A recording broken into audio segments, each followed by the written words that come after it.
Well, good morning, New Life.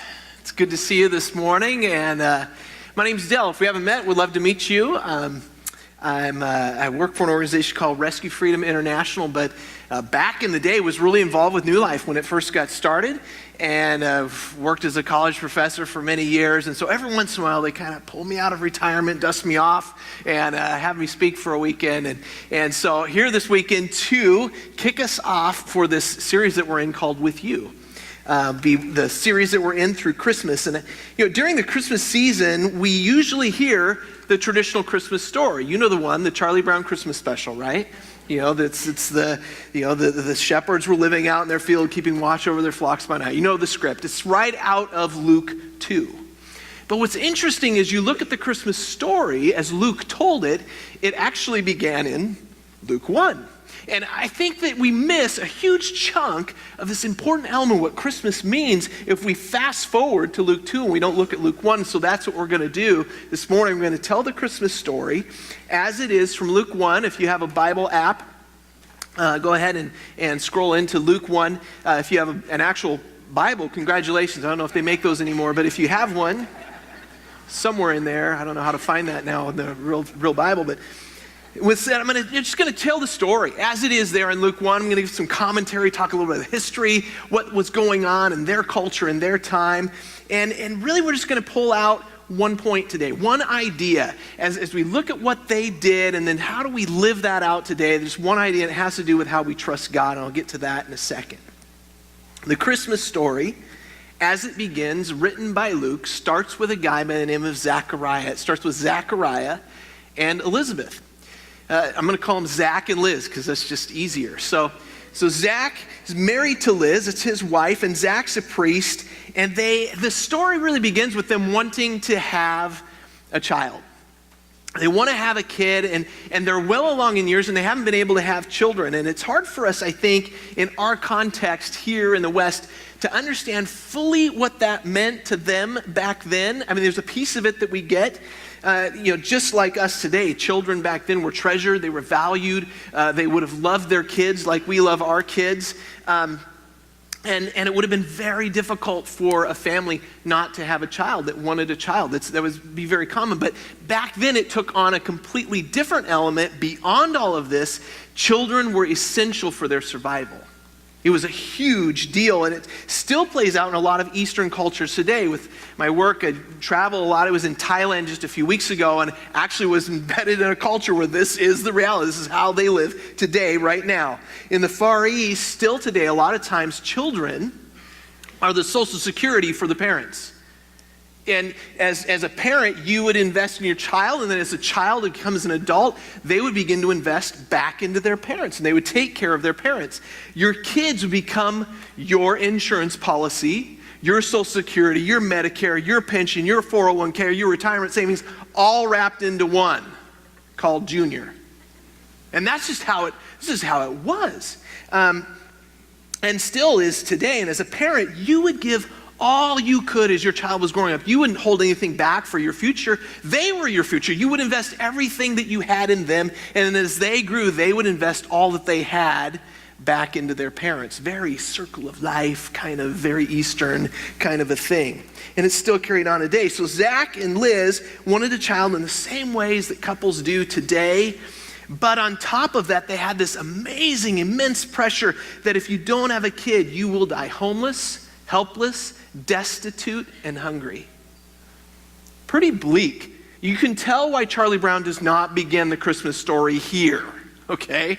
Not as happy. This is very much a Charles Dickens launch to the Christmas story. So Zachariah, we would guess at this point in his life, he was probably around 80 years old. Very along in years, but unless you're 80, then you're in the prime. You're in the prime. He was probably around 80 years old, and he needed to keep taking on shifts. It's interesting. He was continuing to take shifts as a temple priest at that point in his life, which would have been somewhat unusual. With them, we know that he was doing it because if he stopped working, he and Liz would have no income, and they would begin this downward spiral. And here's where the story, I think, gets fascinating. Once in a lifetime, a priest would be selected from among the priesthood on the Day of Atonement. It's called Yom Kippur today. And the Day of Atonement, one priest would go into what they call the Holy of Holies, and it was the innermost room within the temple in Jerusalem. The Holy of Holies to the Jewish nation represented the very presence of God. It was rumored to be that being the place where God himself dwelled. At one point in their history, the Ark of the Covenant was kept in the Holy of Holies. You know the one, it's that golden piece from Indiana Jones and the Raiders of the Lost Ark. You've seen the movie. And at this point in history, it had already been stolen. So, the movie's true. We don't know, well, the movie's not true. We don't know where it is. It's not in some warehouse somewhere. It's been stolen. People are out there trying to find it. And at this point in history, it was not there in the Ark of the Covenant. But the Jewish people still revered this place as the place where God dwelled. Zach was given the responsibility that year on Yom Kippur to be the high priest who would go into the Holy of Holies. And just like in the movie, they stole this from tradition, if someone went into the Holy of Holies and they were unworthy or they had sin in their life, God, rumored, would strike them dead. It became tradition in the Jewish culture that when the priest would go into the Holy of Holies, they would actually tie a rope to his ankle and they would sew bells to the bottom of his cloak, so that if they failed to hear the bells ringing at any time that he was inside the Holy of Holies, then they would drag their dead buddy out from the rope and the other priests wouldn't have to risk going into the Holy of Holies themselves. Pretty smart guys. So here he was. Zach is being selected as the priest who would go into the Holy of Holies, the high priest that year, and once in a lifetime honor. But this was a little less exciting than getting the golden ticket to Willy Wonka's chocolate factory. I mean, there was immense danger in this once in a lifetime thing. I mean, this was more like, it would be more like, climbing Everest. I mean, very few have seen the view from that summit, but even fewer have told the tale. You could go in, but there was less likelihood you would come out. This is a big moment. One thing that catches my eye as we're reading through this, I find fascinating, is did you notice how long Zechariah had probably been a priest? And this was the first time he had been selected? Do you ever wonder why? As you read those pieces, I think he had been passed over for the job many times. And I think it was because many in the priesthood at that point probably would have had a doubt as if Zach would have survived. You say, Del, are you trying to tell us that you think Zach was a crooked priest?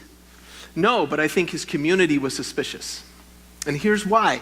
In the first century, the religious leaders of the day were teaching that if you were barren, if you were childless, it wasn't because you had a medical condition, it was because you were cursed. It was because you had done something to bring this on yourself. You had deserved this. There was somehow some sin or some offense that you had brought on yourself because of something you had done. And so Zach and Liz, even at this advanced stage in their lives, would have lived under constant suspicion, constant shame. Luke writes that the whole congregation had gathered to pray outside the temple when Zach went in. I think Luke's being a little polite here. His audience was partially Jewish, and I think in order not to offend them, but I don't think they were there so much out of reverence as much as entertainment. It's kind of like, I think what was going on was, it was kind of like whenever, we're driving down the road and there's an accident, everybody slows down. Have you noticed that? Let's be honest, no one's slowing down to pray. We're all slowing down to cran our necks to see the accident. And I think that's what's going on here. They're not there because of some necessarily reverent reason, as much as this was the talk of the town. This is a big moment. The religious were gathered to watch him die. They fully expected there's a good chance that Zach's going to be drug out by that rope around his ankle. Because the reality was, in their minds, they had done something wrong, and it was either Liz or it was Zach. And either way, we've got 50-50 shot of seeing some pretty powerful lightning today. And so they were gathered. And they were there to watch. and to see what was going on. All of the news cameras were there. The reporters from all the stations had gathered, live broadcast from the Temple Mount. Helicopters are swirling around overhead. This was the story of the day. In goes Zach. You ever wonder what Liz is thinking? You ever thought, what would his wife be thinking at this moment? She's gathered probably with a lot of other people outside the temple. Standing there, the stakes are fairly high for her. I mean, on one hand, if her husband survives, that'd be incredible. That'd be great. That's what she's probably hoping for. But at the same time, realize that if he does live after standing before a holy God, then that means the spotlight is now squarely on her. All eyes would then obviously go to her, because then the obvious reason that they are childless is because some heinous thing that she has done. She must have done something wrong. Now the scorn of the entire community would be on her, that it was her fault that this high priest of Israel would end his life without the hope of a child. Man, the pressure that she would feel. I wonder how many times she had walked through the market shopping for the family, and only to catch out of the corner of her eye those whispers, those looks, a little side conversation that's quietly going on that she knows is about her. And sure enough, as Zach is doing whatever it is that priests do in the Holy of Holies, an angel appeared. That had to be quite the moment. For Zechariah, he's going in there. There's, rumors of what can happen when you're inside this room. And he had to think, man, I'm a goner. This is it. I'm going down. And the angel, whose name was Gabriel, immediately said, don't be afraid. I'm here to tell you that your prayers have been answered. Your hope of a child is going to come true. And Zach and Liz, they'd been probably praying for a child all of their lives. At this point, we don't know exactly how old they are. We're guessing, but we can make a pretty good estimation here. Elizabeth was probably in her late 60s, early 70s at this point, well beyond childbearing years. In that day and age, men married women much younger than them. It was just a reality. They would have to work oftentimes for many years to earn enough to be able to have a bride price that you could pay the dowry to the bride's family to have a bride. And so oftentimes they would be in their late 20s, early 30s, even later sometimes, to be able to afford to be married. And so Zach was probably in his 80s. Liz was probably in her late 60s, early 70s. And so here they had been praying probably for 50 years. 50 years. Now, I'm not a mathematician, but if my math's right, if they prayed a couple times a day for 50 years, that's about 36,000 prayers. 36,000 prayers for a child, and 36,000 times feeling like they had prayed to deaf ears. And we get this sense when you hear Zach's response to the angel that they had given up. That they had moved on at this point. I don't know if you ever have moments where you wonder, is God really listening? You ever have that? They sure did. That's where Zach and Liz were living. I think that's where they had it. You talk about the irony of God. God choosing Zach and Liz out of all of the people on the planet at that point, they may have won the prize to be the ones that were most skeptical of if God was with them and cared about their life at all. And God used them to usher in the era of God with us. It's fascinating. Wonder if instead of asking, is God listening? I wonder if we pivoted that and we began to ask ourselves this question: what have I given up that God hasn't? What have I given up on that God hasn't? Maybe you've stopped believing that relationship can be mended, but God hasn't. Maybe you've given up that the business could turn around, but maybe God hasn't. Maybe you've given up that you can pass this class. Maybe your teacher's given up that you can pass this class, but maybe God hasn't.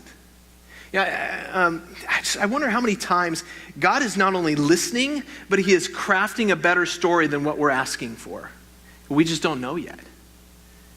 think he's the God that loves a surprise ending. I think he does. I think he loves that. When I was a little kid, I wanted nothing more than for my father to be the ice cream man. Anyone share that dream? Anybody with me? For me, it just made sense. I mean, my dad was a teacher. I mean, that's nice. Okay.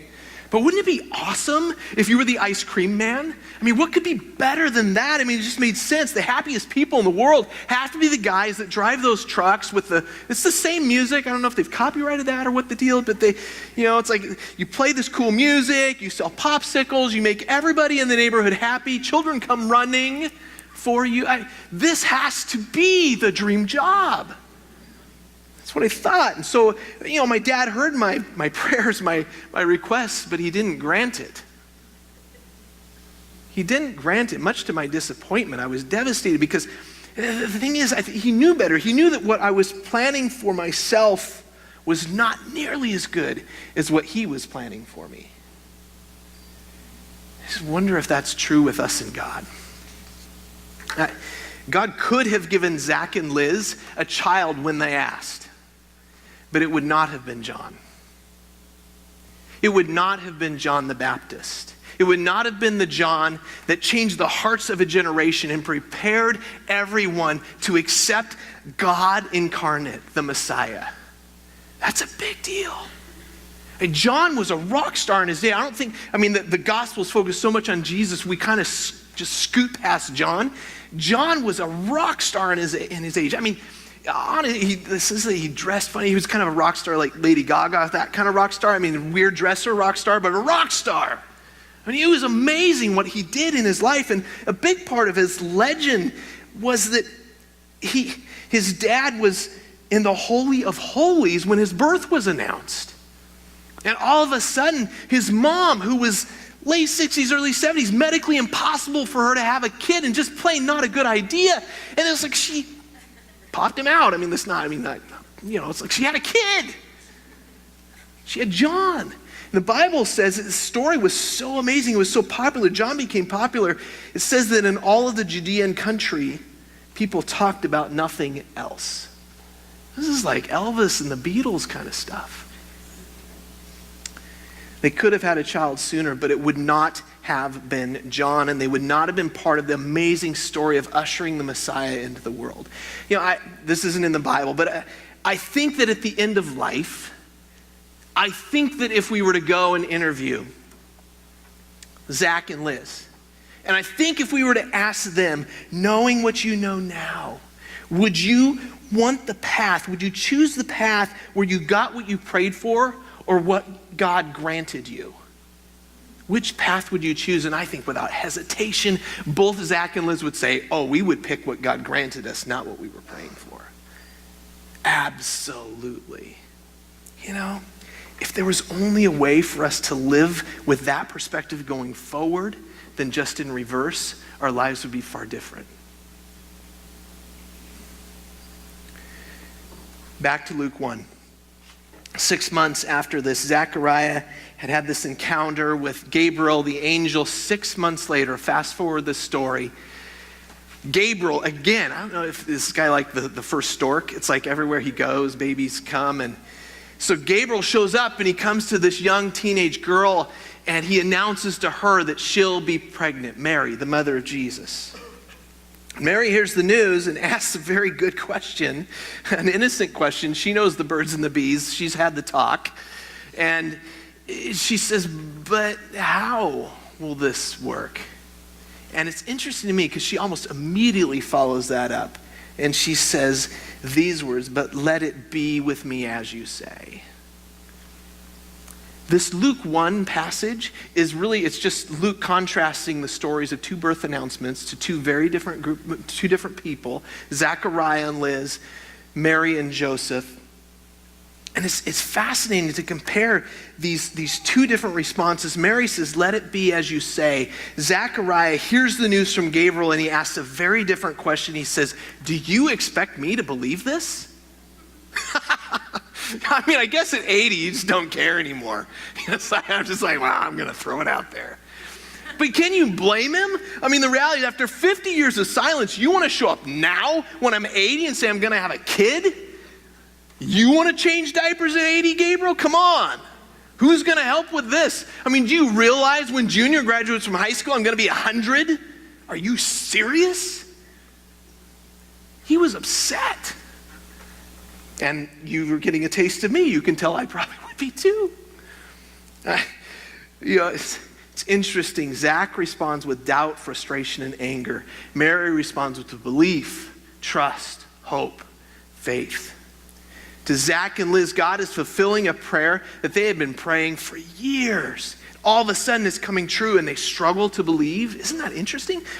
Joe and Mary, God's giving them something that they would have never prayed for. They wouldn't have wished this on their worst enemies at this point. For them, it was the pathway into shame. But here they are, they're responding with trust. It's interesting. I mean, these two totally, the same announcement to two different people, and they respond very different ways on the spectrum of belief. To one, he's leading them out of disgrace and shame and into an incredible life of prosperity, and they fight it. To this other family, to Joe and to Mary, he's leading them into scandal and scorn, and yet they embrace it. It's fascinating. Here's the favorite part of the story for me. I love this. Watch how God responds to the doubter. I love God's response to Zach. As Zach is hearing the news, he's obviously frustrated. And I think God's response to Zechariah has usually been misunderstood. God actually strikes Zach mute, silent. He can't speak. And a lot of people say, well, that's the punishment of God. He didn't trust. That's what God's going to do if you don't trust, so you should trust. I don't think that's what's going on here at all.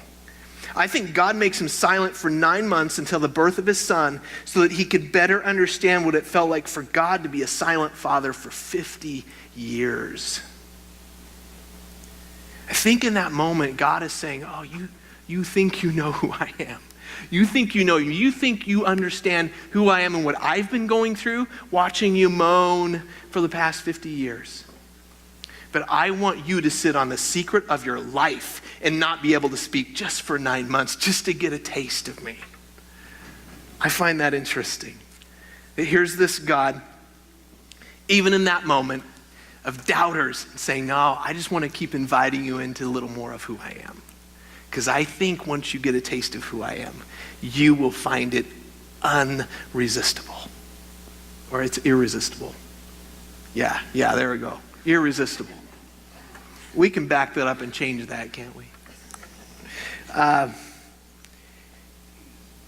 many of us, I think me included, known God for years, but if God were to show up in the form of an angel today and speak to us through an audible voice, how many of us he would say, you know what? You think you know who I am, you think you know me, but I want you to understand there's so much about me that you have yet to know.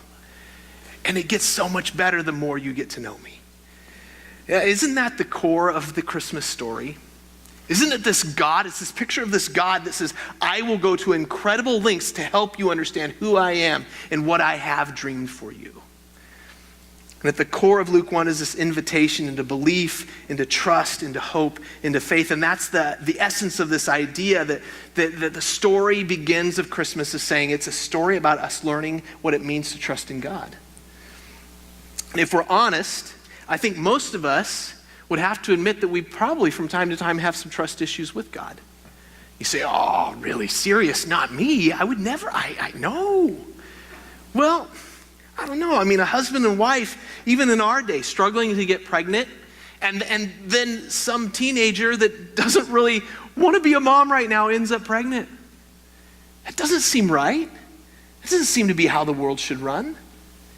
A crooked businessman gets incredibly wealthy while a struggling, hardworking, honest businesswoman gets sued and ruined.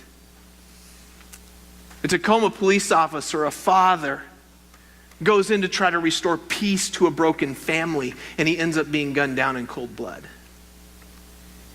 I think if we're honest, like if we're intellectually honest with ourselves, I think that if we live in this world as it's engaged us, we would have to say that sometimes our trust in God goes up and down.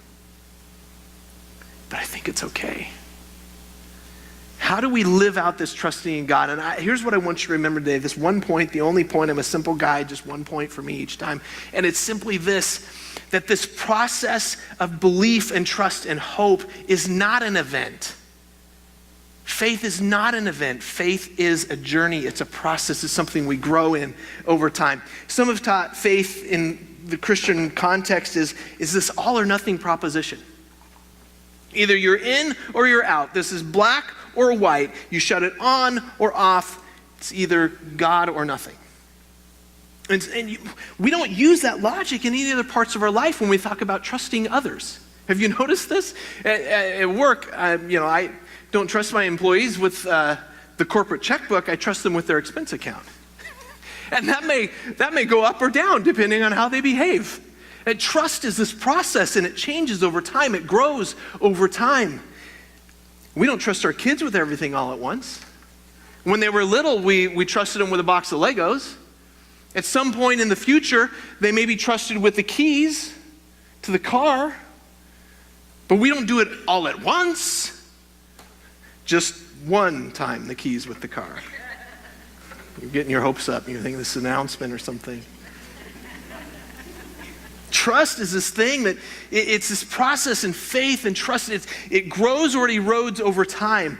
And the Bible consistently portrays belief not as an event, but as a process. We start with belief. It's where it begins. Belief is an idea. It's a concept, like the concept of a diet.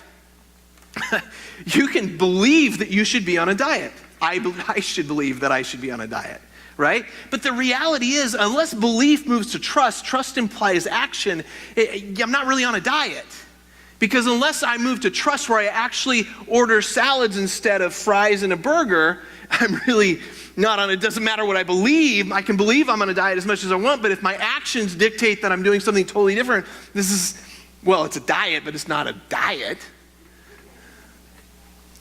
I think you move from belief to trust, to hope. It's amazing with hope. I mean, hope would be like the vision of six-pack abs or something. Have you ever noticed that, there's nothing more hopeful than the first 4 hours of a diet? I mean, that's just like, man, I just had, great hope. And then 4 hours later, you're hungry. It's like, man, diet? What are we talking about here? Hope's great until you're hungry. Faith is beyond all of that. And faith is actually still counting calories on day 21. And that's far deeper, and that's farther to get to. It's this process. It's not an event. It's a journey, and it happens over time. Belief's an idea. Trust is an action. Hope is an aspiration. Faith is a conviction. It's a decision. It's a will of the heart. And for some of us, we get stuck spiritually because our belief has never become action. We've never progressed to trust. It's never moved beyond that. We may believe in something, but it's not the Jesus that compels you to help that single mom in the neighborhood. There's a gap. And it's just like Zach. You say, well, man, I believe, but God is saying, but do you believe enough to obey? Do you believe enough to move to that next step? Because there's more than just belief in this story. And maybe that's you. Maybe you're seeing yourself in the Christmas story. You're seeing yourself as Liz and Zach, and I want you to understand that's exactly who the Christmas story was written for. It was written for the doubter. It was written for the one that said, well, I'm getting there, but I'm not quite fully there, and that's where most of us are at. And he invites you through the story into living more. That's the Christian message. For most of us, it's not that we expect too much in the Christian life. It's that we settle for far too little. Some versions of Christianity have pushed this idea that you need to jump from belief to trust to hope to faith in one fell swoop, one conversation, one event, one moment, one scripted prayer. It's a nice idea, but it often doesn't work that way. Maybe that's you. Maybe it's someone you know. The first message of Christmas is that trust is this process. It's this journey. God understands why it could take time for us to truly step into deep belief that begins to trust and to hope. But at the same time, while he knows it takes time, he never wants us to get stuck.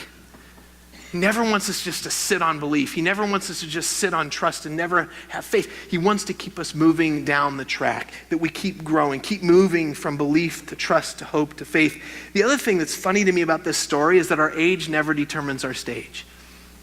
the reality is that Zach and Liz, they're the old timers in this story. He flips it on us. We would think this priest who had been this servant of God all of his life, that he would be the one that would be farther down the path, but he's not. He's struggling with belief at the very beginning. And then he flips the story to Mary. We don't know anything about her background. We don't know her childhood. But here she is, this teenage girl, and she's this deep well of trust and hope and faith. Whatever God's doling out, her immediate response is, bring it on. You know, here is what I'm nudging us towards living out. Give yourself and give those around you the permission to let their faith grow in the time that it takes them to grow it. It's called grace. It means to live in this process. It means to live in the journey. It means to celebrate this adventure and all of its ups and downs of God incrementally growing us into what he's designed us to be. And you say, well, Del, I don't know. I mean, this sounds great, but I don't know if I'm completely ready. It's all right. It's okay. I don't want to push you into something that you're not ready for. But do this for me. Stick this in your back pocket. Stay in the story, because you don't know how the story is going to end yet. And this God loves surprise endings. Speaking of surprise endings, I have my favorite Christmas story I want to share with you today. It actually happened years and years ago. And it was right across the water. It was a single mom who had just moved into a trailer outside of Redmond, Washington, actually out near Carnation. And it was a forested area. And this single mom and her 3 kids moved into this trailer. And her youngest was a little guy by the name of Marty, blonde-haired, cute kid, very playful, energetic. And when he talked to people, he would always kind of tilt his head as he looked up at them. And the reason was, it was a strange lab, but the reason was he was deaf in his left ear. And his mom noticed as Christmas was approaching that there was something was going on that he wasn't telling her about.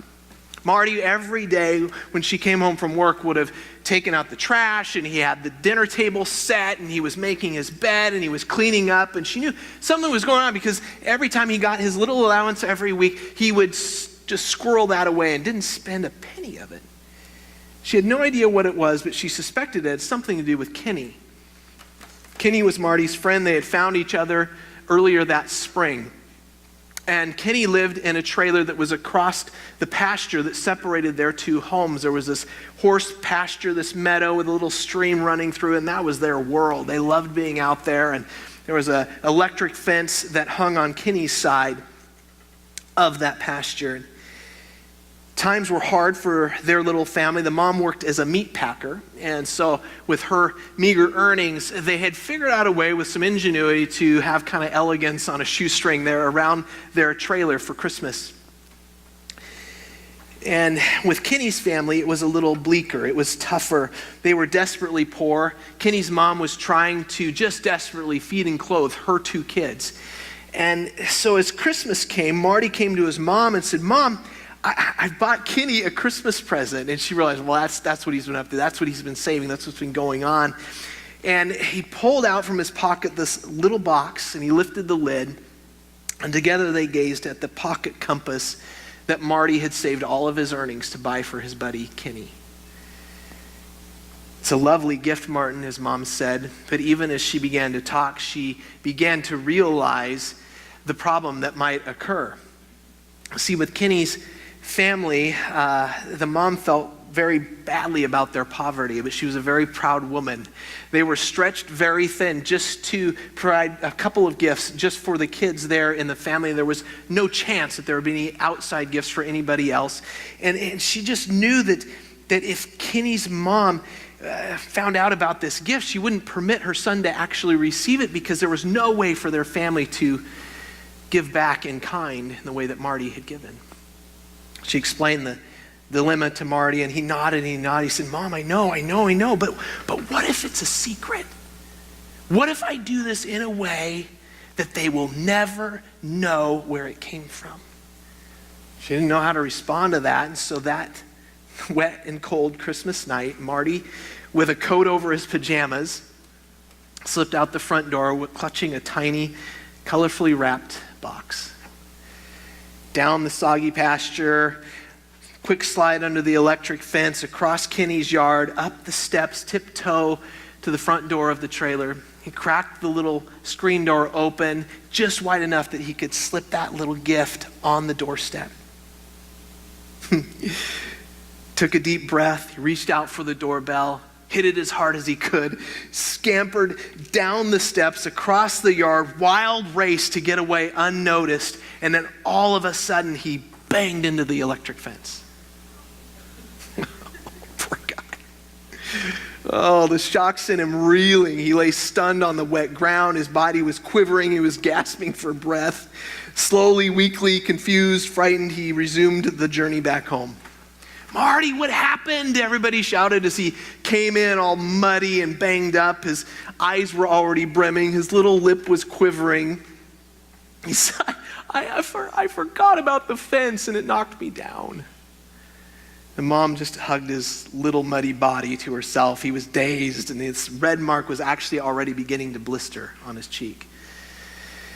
Went from his mouth to his ear, and she treated the blister as best she could, and then the best medicine was a warm cup of cocoa, of course. Marty's spirits began to return. In fact, that she tucked him in that night on Christmas Eve. He looked up at his mom and he said, "Mom, I know there's no way that Marty saw me. I think I got away. There's no way that they would know it was me." But Christmas Eve for that mom was a little tough. She went to bed having a hard time trusting in a God that could let this happen. Here was this little guy on the purest of Christmas missions, giving, but then giving in secret nonetheless. And here he was, this happens to him. She just didn't sleep well. Somewhere deep inside, she was disappointed that this night of Christmas had come and gone, and it seemed to be another ordinary problem-filled night. Nothing magical, nothing spectacular. And she was wrong. They got up the next morning. The streak on Marty's face was already starting to fade. It was red, but not serious. And just after they had opened their presents, of course, Kenny came knocking on the door. And the two boys began to compare their Christmases, and they chatted and smiled and laughed with each other. And she noticed almost immediately as these two boys were talking back and forth that Marty was not tilting his head. That he was listening to Kenny, but he was listening with his left ear, his deaf ear. And 3 weeks later, they got the news from the school nurse. The report came back verifying that Marty and his mom already knew, and that's that Marty now had quit crying. You're messing me up, honey. Marty now had complete hearing in both ears. The mystery of how Marty regained his hearing is still just that. It's a mystery. It remains a mystery. The doctors suspect, of course, that the shock somehow from the electric fence was enough to change his hearing. And perhaps so, but whatever the reason, there was a good exchange of gifts that Christmas night. Today I just want to say this. Stay in the story. Stay in the story. You don't know the ending yet. You don't know where he's going with this. Keep nudging yourself to go from belief to trust to hope to faith.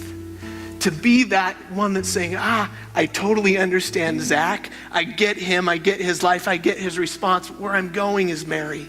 Where I'm going is this place where no matter what God sends my way, that I will stand there and I'll say, bring it on. I'm your servant. Man, that's the adventure. That's the life. That's the life of God, not only for us, but with us. I'm going to try and pray. No guarantees. Jesus. Wow, it's just so fun to look at what you have crafted through your servant Luke.